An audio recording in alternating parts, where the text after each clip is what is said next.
ക്യാമ്പസിൽ നമുക്ക് പരിമിതികളുണ്ട്, നമുക്ക് പ്രയാസങ്ങളുണ്ട്. ശരി, നമുക്ക് അല്ലാഹുവിന്റെ മുന്നിൽ ഉദു പറയാൻ കഴിയുമോ?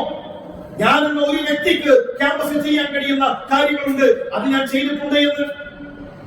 ഞങ്ങൾ രണ്ടുപേർ ക്യാമ്പസിൽ ദീനുള്ളവരായിട്ടുണ്ട്, ആ രണ്ടുപേർക്ക് ചെയ്യാൻ കഴിയുന്നത് ഞങ്ങൾ ചെയ്തിട്ടുണ്ട് എന്ന്.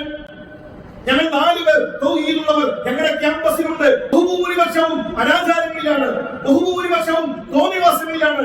ആ തോന്നിവാസങ്ങൾ എന്റെ ക്യാമ്പസിൽ എന്റെ കൂടെ പഠിക്കുന്നവർ, എന്റെ പ്രിയപ്പെട്ടവർ അതിലേക്ക് പോകുമ്പോൾ അല്ലാഹുവേ ഞങ്ങൾ ചെയ്തിട്ടുണ്ട് എന്ന് നമുക്ക് ഉറപ്പ് പറയാൻ സാധിക്കുമോ? നമ്മൾ അവരെങ്ങനെ മാറ്റി വെച്ചിരിക്കാൻ പറയാതെ. കാരണം നമ്മുടെ സ്നേഹിതന്മാരാണ്. ആ സൗഹൃദത്തിന് കോട്ടം തട്ടും.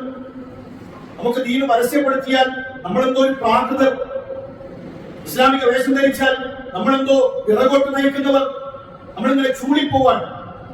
പ്രിയമുള്ളവരെ, ഈ ദീൻ ഇസ്സത്ത് കാണണം, ഈ ദീനിൽ അഭിമാനം കാണണം. ഇസ്സത്ത് ഈ ദീനിനാണ്.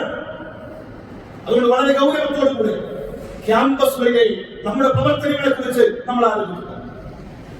പിറകോട്ട് പോവുകയല്ല, നന്നായി പഠിച്ചു, ഏറ്റവും നന്നായി ദീന് പഠിച്ചു, മാതൃകാപരമായി ക്യാമ്പസിലെ പ്രവർത്തനങ്ങൾ മുന്നോട്ട് കൊണ്ടുപോകാൻ നമുക്ക് കഴിയണം. തെറ്റുകളിലേക്ക് പോകുന്നുവെങ്കിൽ നഷ്ടപ്പെടുന്നത് നമ്മുടെ ദീനാണ്.